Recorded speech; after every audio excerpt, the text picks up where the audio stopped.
نحمدہ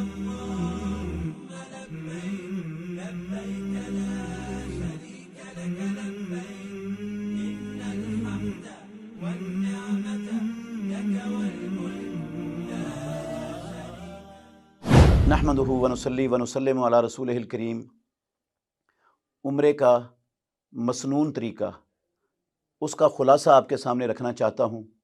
حج کے لیے جانے والے، عمرہ کے لیے جانے والے اگر وہ اس طریقے کو اپنائیں گے تو انشاءاللہ الرحمن یہ 100% ناطق وحی سرور کونین محمد الرسول اللہ صلی اللہ علیہ وسلم کا جو صحیح احادیث سے ثابت شدہ طریقہ ہے، اس کا خلاصہ میں نے آپ کے سامنے رکھ رہا ہوں۔ تو ہر مسلمان کو یہ اپنانا چاہیے۔ سب سے پہلی چیز، جب آپ نے مسجد حرام میں داخل ہوئے، اگر تو کسی نماز کا ٹائم ہے تو فرضی نماز کا وقت ہے تو پہلے نماز پڑھ لیں باجماعت، لیکن اگر فرضی نماز کا وقت نہیں ہے، آپ نے عمرہ شروع کرنا ہے، تو عمرہ شروع کرنے کے لیے آپ بیت اللہ کے اس کونے کے سامنے جائیں گے جس کونے میں حجر اسود نصب ہے۔ اس کونے کے سامنے کھڑے ہو کر آپ سب سے پہلے اپنا دایاں کندھا ننگا کریں گے۔ جو آپ نے احرام کی چادر پہنی ہوئی تھی، یہ مردوں کے لیے ہے، عورتوں نے کندھا ننگا نہیں کرنا، عورتوں کے لیے اسلام میں اجتباع نہیں ہے، یہ مردوں کے لیے ہے صرف۔ مرد اپنی چادر کو دائیں کندھے سے اتار کر بغل کے نیچے سے ڈال کر بائیں کندھے پر ڈال لیں گے، یہ دایاں کندھا ننگا ہو جائے گا۔ سب سے پہلے یہ دایاں کندھا ننگا ہو گیا، عربی میں اس کو اجتباع کہتے ہیں۔ اس کے بعد آپ نے، اگر آپ حجر اسود کو بوسہ دے سکتے ہیں تو دے لیں، لیکن آج کل یہ ممکن نہیں ہے، بہت مشکل ہے، دھکے دینے کے بغیر، لوگوں کو تکلیف دیے بغیر یہ ممکن نہیں، اس لیے اس کا فائدہ نہیں۔ اگر آپ دور سے ہاتھ لگا سکتے ہیں تو ہاتھ لگا کر اپنے ہاتھ کو بوسہ دے دیں، یہ بھی سنت ہے، یہ بھی استلام بن جائے گا۔ اگر اس میں بھی کسی کو تکلیف دینے کا صورت بنتی ہے تو پھر یہ بھی مت کریں، پھر آپ حجر اسود کے بالکل سامنے کھڑے ہو کر اپنا سیدھا ہاتھ حجر اسود کی طرف بلند کریں اور کہیں اللہ اکبر۔ بعض لوگ بسم اللہ اللہ اکبر کہتے ہیں، یہ بسم اللہ کسی مرفوع حدیث سے ثابت نہیں ہے۔ عبداللہ بن عمر رضی اللہ عنہما کا موقوف روایت کے اندر ہے، مرفوع حدیث میں جو صحیح سند کے ساتھ ثابت ہے صرف جو ہے نا اللہ اکبر ہے، بسم اللہ نہیں ہے اس میں۔ تو کئی لوگ، وہ آپ نے بھی دیکھا ہوگا، وہ دونوں ہاتھ اٹھاتے ہیں طواف شروع کرنے سے پہلے اور ایسے کرتے ہیں بسم اللہ اللہ اکبر، بسم اللہ اللہ اکبر، بسم اللہ اللہ اکبر۔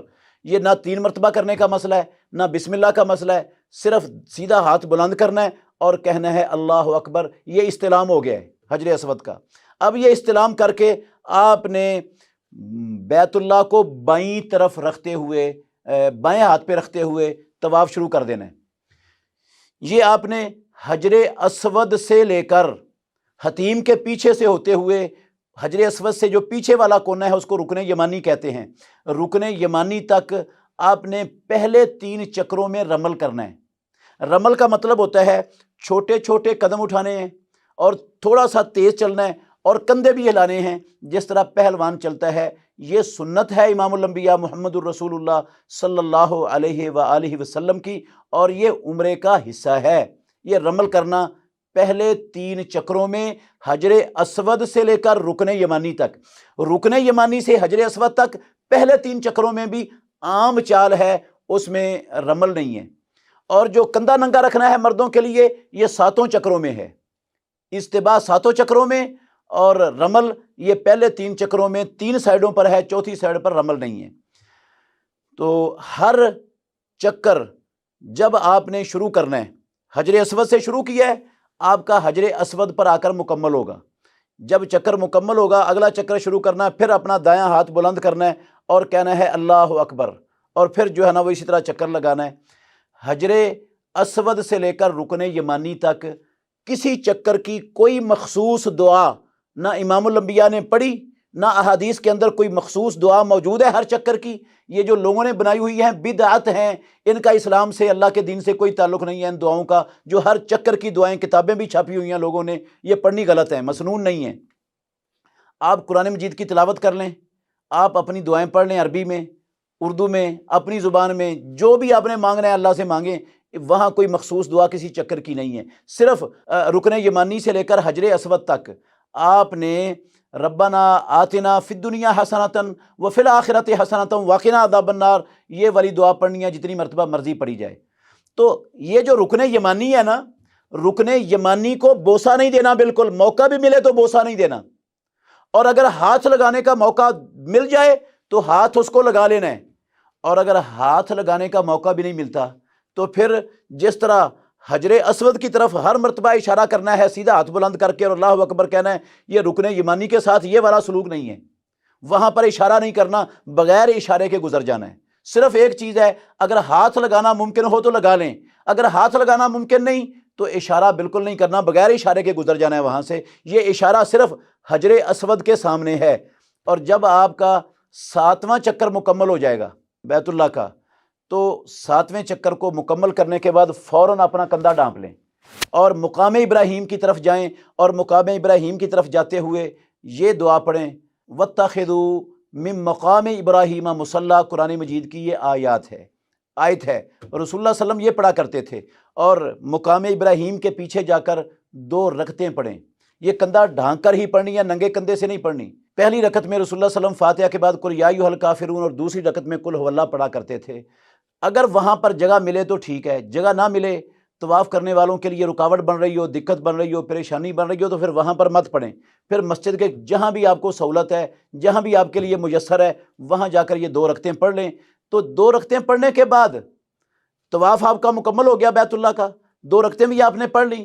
اب اللہ کے نبی محمد الرسول اللہ صلی اللہ علیہ وسلم یہ کرتے تھے کہ آپ زمزم کے کنویں کے پاس جاتے تھے، وہاں جا کر پانی پیتے، حتیٰ کہ آپ کی کوکھیں نکل آتی، اور پیارے پیغمبر اپنے سر پر ڈالتے، اپنے بازوؤں پر، اپنے جسم پر، اپنی ٹانگوں پر اس پانی کو ملتے، خوب پانی سے سیر ہو کر پھر پیارے پیغمبر آتے اور حجر اسود کا آ کر پھر استلام کرتے۔ استلام کا مطلب میں نے پہلے بھی سمجھایا کہ بوسہ دینا یہ پہلی شکل ہے، ہاتھ لگا کر ہاتھ کو چومنا یہ دوسری شکل ہے، دونوں ممکن نہ ہوں تو پھر اللہ اکبر کہنا سیدھا ہاتھ بلند کر کے، یہ بھی استلام ہے۔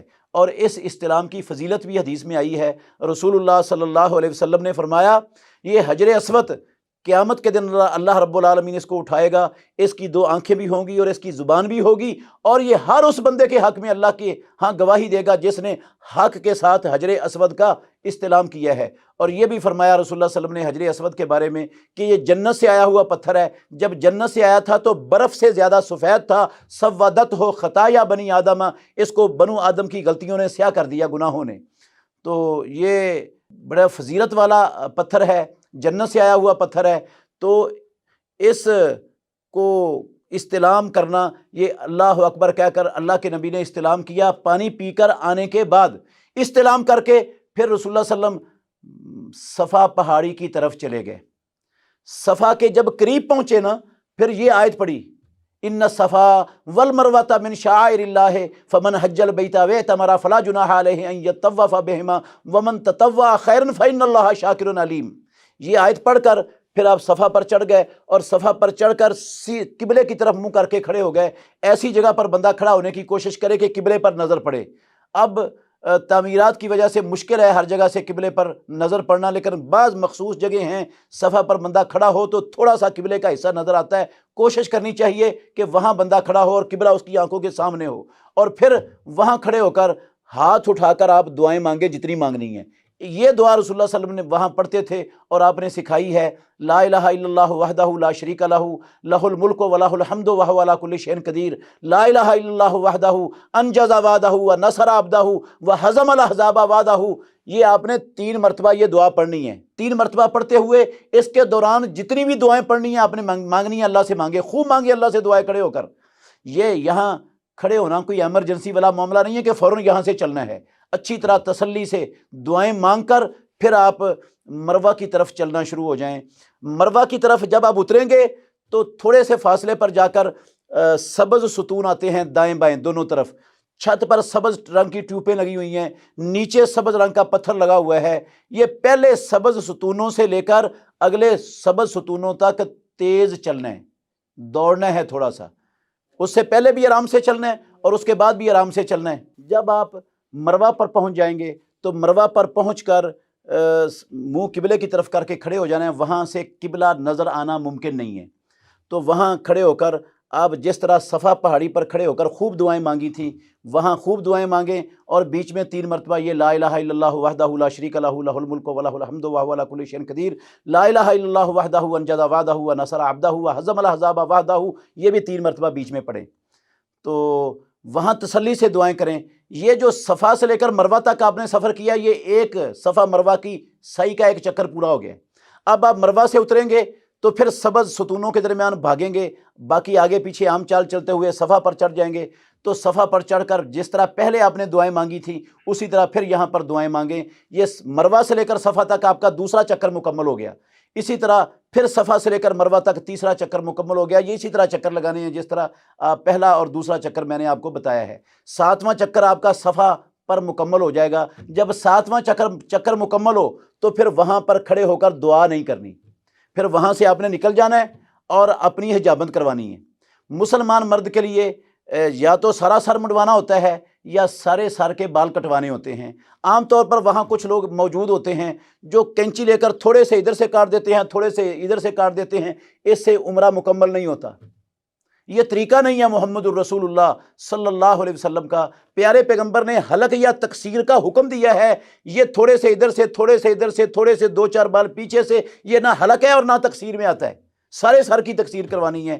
البتہ عورت وہ اپنی مینڈیوں میں سے کسی مینڈی سے 1 پور کے برابر اتنے کو بال لے کر وہ کاٹ دے تو اس کا احرام کھل جائے گا۔ جب یہ حجامت کروا لے گا بندہ تو اس کا عمرہ مکمل ہو گیا اور اپنا احرام کھول دے۔ جو احرام کی پابندیاں اس پر لاگو ہوئی تھیں وہ ساری کی ساری پابندیاں اس کے لیے ختم ہو گئیں۔ اب اگر یہ بندہ مکے میں رہتے ہوئے دوبارہ عمرہ کرنا چاہتا ہے تو اسلام میں اس کی کوئی ممانعت نہیں ہے، دوبارہ عمرہ کرنا جائز ہے۔ رسول مکرم صلی اللہ علیہ وسلم نے بار بار عمرہ کرنے کی ترغیب صحیح احادیث سے ثابت ہے۔ تو بندہ مسجد عائشہ بھی جا سکتا ہے، جیرانہ بھی جا سکتا ہے، اور اگر اپنے ہوٹل سے احرام باندھ کر عمرہ کرنا چاہے تو وہاں سے بھی گنجائش ہے۔ یہ ایک لمبا مسئلہ ہے، اس کی تفصیل انشاءاللہ الرحمن وہ الگ مسئلے میں بیان کروں گا۔ اللہ ہمیں یہ عمرے کا طریقہ سمجھنے، یاد رکھنے اور اللہ کے نبی کے طریقے پر ہمیں عمرے کا فریضہ ادا کرنے کی توفیق عطا فرمائے۔ آخر دعوانا ان الحمد للہ رب العالمین۔